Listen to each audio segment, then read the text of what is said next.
All right, welcome back to another episode of Closers or Losers. My name is Jeremy Miner. I'm the chairman of Seventh Level. I'm here with my business partner, our CEO, Matt Ryder, all the way over in our Sydney, Australia office. I'm coming here from our Scottsdale, Arizona office.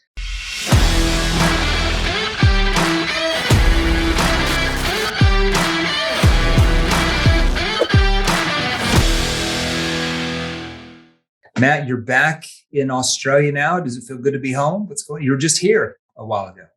It is, and I'm back again soon. It's good. It's always good to be home, no matter where you go, how nice it is. It's always good to go back to your own bed and get back into your routine.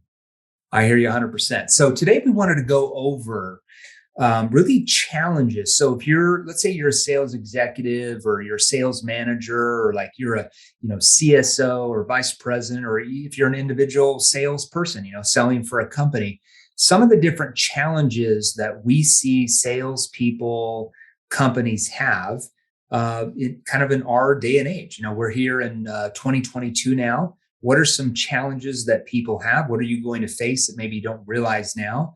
And let's kind of give you some tips on that so you can recognize what those challenges are. One of those challenges being your prospects, as of every single week, every single month that goes by, are becoming more skeptical and more cautious and more unsellable every single day. Matt, what are you seeing out there in the market?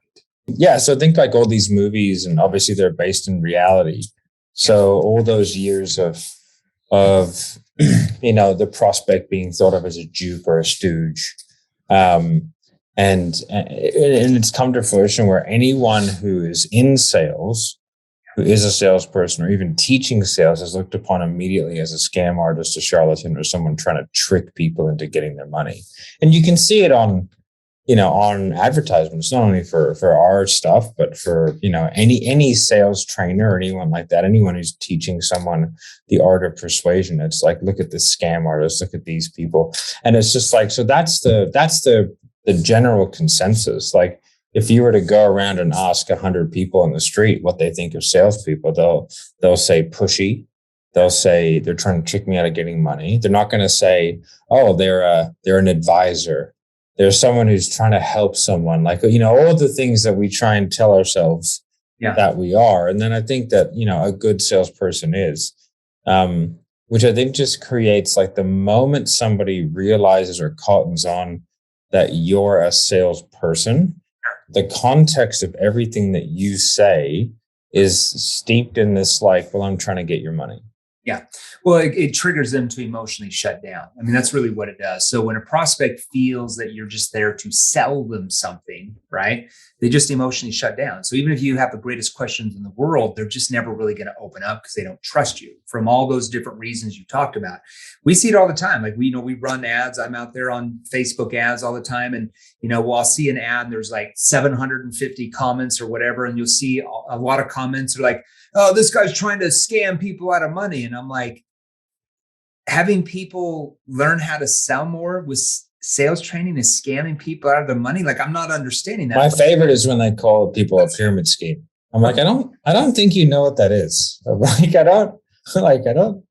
not selling something doesn't make it a pyramid scheme. Yeah. But anyway. I'm not sure teaching people how to sell more of their products and services in any industry is considered a pyramid scheme. I don't think they even watch the videos. I just think they just say stuff because they're angry.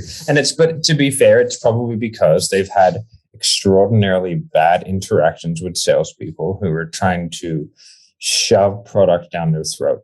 Yeah. The car salesman who just, sneak stuff into contracts and all this stuff. And this is kind of like, I think, what we're dealing with in today's more like unsellable environment, which is why I think the gap between properly trained salespeople and untrained salespeople is widening at a vast. I mean, I can see it because, in our organization, we have, not only clients, but we have internal staff that are making, high 6 to 7 figures a year, selling the same products and services that everybody else is selling. And those people are barely scraping by. And don't get me started on the guys that make 200. Right. Don't get me started. They're sales gods. I always say low six-figure salespeople have high egos, right? They make 150 grand a year. They're a sales god. They think they cannot learn anything else about selling. They are the number one person in the world, and they can never learn anything else. And that's the problem. And that's why they stay at the level they're at. I saw someone say that they make $250,000 a year and that they are a master closer. And I said, oh, mate, I said, you're not. I got like, unless you're selling like something where your commissions are like single digit. Yeah, sure. Then you're an absolute savage. Well done. You're selling $5 magazine subscriptions door to door and you're making a couple of grand a year. That's a little bit different. It depends on your industry for sure. I agree with that. Yeah. But yeah, man, it's quite interesting. So yeah, I think like today's market is very, very difficult to sell in. I think it's very difficult to market. And I think that like, I think I saw the stat, and it could have been one of those stats that's made up, but it's like the average person sees 170 advertisements a day. Yeah. And you can believe it because you just look around. There's advertisement everywhere. So everyone has jaded, I think. Yeah, it's true. I mean, one of our clients, Brandon Kane, right, in his book, Hook Point, right? He talks about how do you stand out in a 3-second world? And he talks about you're constantly being sold to all of the time. He even says like 24 hours a day, 7 days a week. And I think when we say that on training, it's like, hey, your prospects are far more skeptical and cautious than they ever have before because they're constantly being sold to all the time. And people will be like, no, I'm not being sold to all the time. I'm like, but you really are. Because what do you do in the morning when you wake up? What's the first thing you do? You grab your phone, you get on Facebook or Instagram, and you see what? Ads trying to sell you something. And it starts right when you wake up. You go into your kitchen to like get some coffee and you turn on the TV. What do you see? Commercials trying to sell you something. You get in your car to go to work or whatever you're doing. You turn on the radio. What do you hear? Ads trying to sell you something. You drive down the road. You see billboards on the side doing what? Trying to sell you something. While you're listening to the radio where they're trying to sell you stuff. And then, trying to sell you something. Yeah. So, and I think it's interesting. It's like, a little bit of a tangent, but it's like, hey guys, Facebook's free. You're the product. Yeah. Like you are the product for the people who are utilizing the service, which is advertisers. Yeah. And so like, if you want to use the service and you don't want to pay for it, you can pay for ad-free YouTube, so go for it. But yeah, I think what it's really shown is that like you need to develop a sales system, a sales structure that doesn't feel salesy, doesn't induce sales resistance, and especially in the very first interaction, and you're not doing things that are very typical sales. Hey, Jeremy, I'm so glad to have you on this call. I just want to tell you a little bit about how this is going to go today. I'm going to take you through X, Y, and Z, and then at the end, I'm going to offer you a spot if I think it's appropriate, and you can say yes or no on the call today. Okay, mate, whatever. Yeah, those hardcore frames just trigger sales resistance where the prospect just emotionally shuts down. They're not going to open up to you because they feel like you're just there to close them, right? Yeah. The same thing we talk a lot about, human behavior 101 in the first 7 to 12 seconds of any sales call you're on, any sales interaction you're on, whether it's in a boardroom meeting, whether it's in a home, whether it's on Zoom, whether it's cold calling, where it's on the phone, door to door, doesn't matter. Your prospects are picking up on social cues, right? They're picking up on verbal and your nonverbal cues based on your tonality, your body language, if they can see you, and really what you're saying or asking that triggers their brain to react in one of two ways. If, like you said, you come across aggressive with some crazy frame like that, or needy, like nervous, people can pick up on your neediness and your attachment. That's the key word. You come across attached and you don't know the right questions to ask. It triggers the human brain subconsciously. They can't even help it to go into fight or flight mode, where they say things like, hey, I'm busy. Can you call me back later? Or, we're good. We already use a company for that. Or, we don't need that. Or I'm interested, but I'm busy. Can you call me back in a week, a month, a year later? Now, if you come across on your sales interactions more neutral, and we always call that non-biased, like you're not sure if you can help yet because you really don't know. You don't know enough. You can't know. That is the big truth. You can't know. So for people to pretend that, also you can't control anybody's behavior, anybody's. Yeah. So for you to pretend like there's a binary choice at the end of a call, there's not. Yeah. Right? Because they can go, no, I'm really alert like this, but I really need to like check with a few things and make sure that it's going to line up. Yeah. And they go, well, it's a yes or a no. And they go, well, no, it's not. It's they have this. control. Like why are you pretending? I always say that like those types of really hard frames are used by average salespeople who feel out of control. So they feel like they can control something which they can't. Yeah. I mean, they'll get sales like that, but they're literally losing so many sales that they could be making for sure. So they're getting sales in spite of, not because of.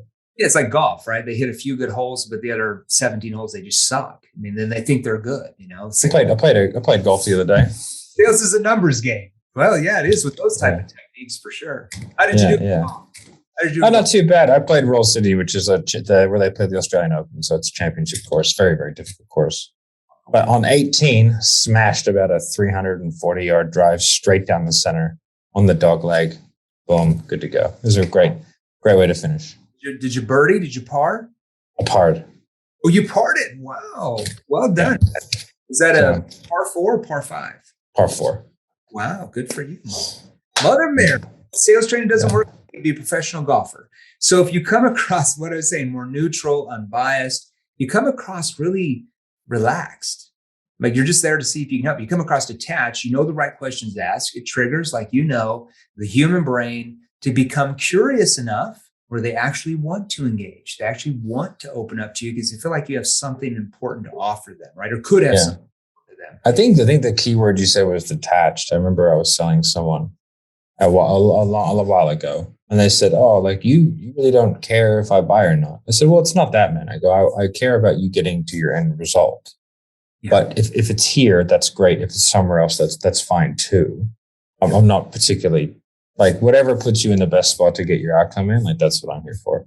Yeah. And he was like, "Oh," but you could tell. Like I was like, "I don't care." I was like, "If you don't buy today, it's fine. Like I'm not going to be mad at you." Yeah.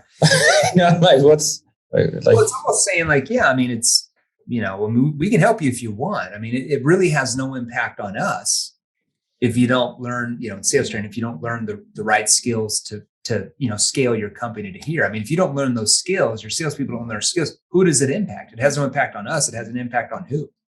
And they're like, it has an impact on me. Yeah, like when we talk to business owners, because a lot of the business that we do is obviously B2B sales training. So we sales train teams and stuff like that. And they come on and they want us to help their team. And we just sit back and be like, and we just take them through a process. Like it doesn't affect us if they don't sign up with us. Like it's just we'll get another client. Yeah. But if they don't, their team doesn't learn the skills in order to double or triple their sales, it significantly impacts their revenue. Yeah. So the impact is not on me. The impact is on them. Yeah, we already have those skills. Like we already know those skills. Like we're okay. We already know those skills. We teach those skills to thousands of people. So it has no impact on us. It only have an impact on the people who don't purchase, who don't learn those skills. So if you're a business owner hearing this right now, or a salesperson with whatever product or service you sell, you have to start thinking that way. So if you sell insurance and they don't buy your insurance policy, it doesn't impact you. It only impacts them when one of their spouse dies early and they don't have financial protection. Right? If you're selling a car that's reliable and their car breaks down all the time and they could get fired from their job, has no impact on you if they don't buy the car. It only impacts them, right? If you sell cybersecurity to banks, has no impact on you if they don't buy that security. It only has an impact on the bank if they have all the fraud that happens, right? So you start thinking that way, you come across differently, and the prospect feels like, oh my gosh, there's no impact on these guys. It only impacts me if I don't buy. And that's where you want. Then there's no pressure. And I think like pressure selling is a really bad tactic, which put us into a situation that we're in now where the marketplace is extraordinarily skeptical. Bro, I mean, average salespeople are pushing these things. Super pushy. I love when people will make a post in our social media. And there was a sales, I was reading this book the other day. I don't know if you saw my post. It had like 500 comments. I made this post like, oh, this sales guru teaches that, you got to be enthusiastic, show your prospect that you're so excited, and then they're going to be excited because they feel that you believe in your product. And I'm like, is that actually the truth, or would that actually trigger sales resistance if you had an excited salesperson that was really excited about what you sell? And I asked that question, and like 95% of the people are like, oh my gosh, that would turn me off so much if they were excited like that. Like I'd get rid of them, blah, blah, blah. But then there was a couple people who were like, oh no, you have to be so excited. And like the proof is in the pudding, man. Like I make so much money and I show them how excited I am. And then everybody started pouncing on them. And it's like they're trying to flex their guns. And you're like, dude, you're probably just an average salesperson. You just don't know what you don't know yet. Right. Yeah. I think the key is like, you know, a lot of people don't have, a lot of companies, they don't have like their sales training is very, very product knowledge based. Yeah. Right. And so like the only real thing in the arsenal that the average salesperson would have, if that's the environment they step into, is in-depth product knowledge, excitement, and just trying to really sell the features and the benefits of what it is. So like I kind of feel for them, and we get applications to work for us, and they send in sales calls, and I listen to them, and I kind of have to like not listen to what they're saying. Yeah. Because like they're in a situation where that's how they've been taught. It's not like a reflection of what their potential is, So you have to listen to their tonality and what kind of questions they're asking so you can see what their thought process is. And then if they have a good thought process, generally speaking, they can become a good salesperson. But yeah, like a lot of these companies, they're just putting their sales guys in bad positions because they're being taught, one, that like they need to just like straight away set these really hard frames to try and like guarantee a result, right? Because sales is a numbers game. So better a no than a maybe. That's a crazy point of view, by the way. Better a no than a maybe. Like, no, better a maybe. Then you can like nurture that prospect into a yes. It depends on your next step. Like, are you booking in the calendar with them the next day or the day after to resolve their concerns? Or are they just going away and you're like, hey, I'll call you sometime? It depends on if you have control of that sales process. Yeah, but I think if you have a good relationship with the prospect because you've gone through a process where you detached, you've gone through solution awareness, consequence questions, understood their problems, I don't really feel like that's too much of a scenario because you can have a genuine conversation about, hey man, like I'd love to do it. I don't have the money right now. Is there a way we can resolve this now? No, there isn't. Sweet. Would you like me to stay in touch with you and help you kind of resolve this over the next 3 or 6 months? Then when you are in a position where you can, like we came in and we took over the sales training for a company where they were told they buy or hang up. Right. Okay. Right. That is the sales training. And the sales team was like demoralized. Yeah. They were so unhappy with their job because they felt like when they did get a sale, it was because they were just bullying people. Yeah. And like they were having to hit this list of people over and over again, like basically cold calling their list of people who had hung up on them because they were so pushy.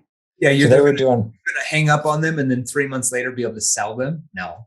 So what we did is we came and changed everything, told them to stop doing that. Their business has tripled and their sales staff are actually happy. And their sales staff like came to me a while ago. They were like, thank you so much. Like you changed our lives because they're so unhappy just like being mean to people. It's like, man, just chill out, bro. Like this is just sales. You can challenge people in a way that shows empathy for them. You don't challenge them in a way that's like verbally abusive to them because that's just going to trigger more sales resistance and they're never going to want to buy no matter how great a product or service is. So you can challenge by asking consequence questions, but more having empathy there. Go ahead. And someone can have a good experience and tell one person, have a bad experience to tell 100. Yeah. So like, I really think like if you're looking for longevity in your sales team, if you're looking for longevity in your brand and your business, then you need to develop sales methodologies that work with human behavior. They're not combative, they're collaborative. And just also like it will minimize your staff turnover in your sales department because salespeople leave because one, if you're not getting leads, like that's where they leave. Yeah. But two, if they just feel bad. Like I remember before I started using NAPQ, when I came to you, I was getting headaches regularly. Yeah. I felt like shit at the end of the day. I felt exhausted. I could only handle maybe 3 or 4 sales calls a day because they were so combative. Because I was taught by that guy who taught that team hang up or buy. I was taught by that exact dude. Right. And man, like I was pretty good at it. But geez, man, it was you were like punishing. You're going into a boxing match every day. You were going into a boxing ring, getting the crap beat out of you. You'd beat some prospects up. You'd make some sales, but every night, come out of the boxing ring. Then the next day you wake up and you want to go back in the boxing ring again? Yeah, man. It's ruthless. We should do a review. I have I have a recorded call of me reselling a client who got onto the onboarding and decided to pull out of the program while onboarding on like into the program. The coach called me, like texted me, said, hop on the call. I hopped on the onboarding call and resold him. And it's like a ruthless boxing match. Oh my gosh. We should do that on the podcast sometime. We should actually do a review on the podcast of the way you used to sell. It's like a very elaborate series of logic boxes. Yeah. Yeah. Very hard to get out of, but I love like that. not happy. Let's plan on that in the next 30 days when the podcast, we're going to call review with our CEO about one of his old sales calls from years ago. Yeah. It's true. It's product pushing, right? We call it product pushing. You know, most salespeople are not, most companies don't teach, you don't know what you don't know. Here's what I have available. Some of these books behind me are these old school trainers that taught you the same thing. And they just think that's what it is, right? You don't know what you don't know. So it's like they're out there just pushing product. Whereas, to them, selling is adversarial. It's like you against the prospect trying to manipulate them and push them and win them over to make money for you and your company. Like, sales, like you talked about, is collaborative. Like if you want to be a top salesperson that makes hundreds of thousands a year or more, or if you want to be a business that like scales 10 times bigger than your competitors, you have to view sales as collaborative. It's collaborating. You're collaborating with your prospects to help them find problems that they didn't even know they had. And then once you help them find those problems, being able to help them solve those problems. It's you working with the prospect to get them where they want to go. That's what selling is. And when you learn those type of techniques, your prospects view you like, even if they don't buy, they come back. We get sales here in 7th Level every single day from even prospects that when we were having a conversation with them a month or 2 or 3 months ago, couldn't get the funding for what they were wanting to get into, but they went out and worked hard on it because we were able to get them internally motivated to want to change their situation. And they come back 2 or 3 months later with the funds, grateful that we're still there offering them the opportunity. We had one last week. It was an 8-month follow-up. Yeah. There you go. 8 months, Yeah. And I think that's an important component. I think that's as a business owner, I think if you have a sales team and you're like, one of the first things that you can do to get some tangible value out of this is have a look at like how many sales from follow-up are you getting? And if you're not getting sales from follow-up, if you're not tracking that, I think you should start tracking it because it's going to give you an idea as to whether or not your sales guys are too combative. Yeah. And then have a listen to a few calls, and it's always important to spot check a few, make sure that there's nothing that's being said to the prospect. That's potentially just like, buy or die type scenario, so that you can create, because follow-up is having a pipeline is like an asset to the business. Yeah. And it's future revenue. And I want to make sure to clarify this to everybody, because I know what you mean, Matt, but what Matt's saying is, you're not being adversarial where it's like buy or die, but you're also not being so passive that if they're like, oh, I want to think it over, you're like, okay, get back to me later. No, he's not talking about that. We're just saying that when we take them through that and help them overcome that concern and they still can't get the funding, like logistically cannot get the funding. And it depends on what you sell. If it's $5, that's different. But they'll still want to come back and go out and get that funding and come back to you and purchase, maybe in a week, maybe 3 days, maybe a month or 2 or 3 months. But especially if you're B2B, even B2C, it doesn't matter. We, like you were talking about I don't know who the client was who came back 8 months, if that was a company or an individual salesperson, but I'm assuming the rep who was working with them, they had that much trust in that rep that they were out there finding the funding because they knew they needed. It was Bill. Finance. Yeah. Bill. Okay. Yeah. So they had that much confidence in Bill that because of the trust they had for him. And I'm sure Bill challenged him. I'm sure he wasn't like, okay. Knowing Bill. Yes, definitely. Yeah. Bill definitely challenged him, but he got him he challenged him in an with empathy, where he felt like, Bill's just trying to help me. Like, I want to sell this much. I want to make this much money. I need this training to do that. And Bill's just here to try to help me to get there. But if I can't get the funding, he can't help me, right? So when they start to view you as like, hey, I'm going to go out and get that funding, they don't think of going anywhere else because they have that trust in you and your organization. So you're more neutral, right? You're challenging them, but you're more neutral. You're detached, like we talked about originally. Exactly. 100%. All right, man. Where can they find more about this information? Yeah, so we're going to end right now. So if you want to learn more details about how we can help you listening right now sell more of your products and services than you are now, whether you're a business owner, an entrepreneur, maybe you're a sales manager, a VP, maybe you're an individual salesperson, just go to our free Facebook group. That's going to give you some information to get to know us. We've got the link in here. Just go to www.salesrevolution.group. Join for free. Right when you join, there's like 2 survey questions that you'll answer so we know what industry you're in and what you sell. And then right when you join, we'll tag you in the Facebook group and look in your Facebook Messenger. So make sure you download Messenger and look in there for messages from either me or Matt or Marco Cortese, our Chief Revenue Officer, or somebody on our team. And we'll message you over a free training on objection prevention. How do you prevent objections from even happening in your prospect's mind? There's certain questions you can ask in your sales process, no matter what you sell, that will prevent most objections from even happening. So have fun. Matt, thanks for being on. That was awesome. Everybody stay safe. Join the Facebook group. We'll see you soon. Hey guys, if you enjoyed these, here's another you can watch right over here, Join our free Sales Revolution group. Click the link below, join us, and we're gonna help you. Thanks for watching. We'll see you real soon.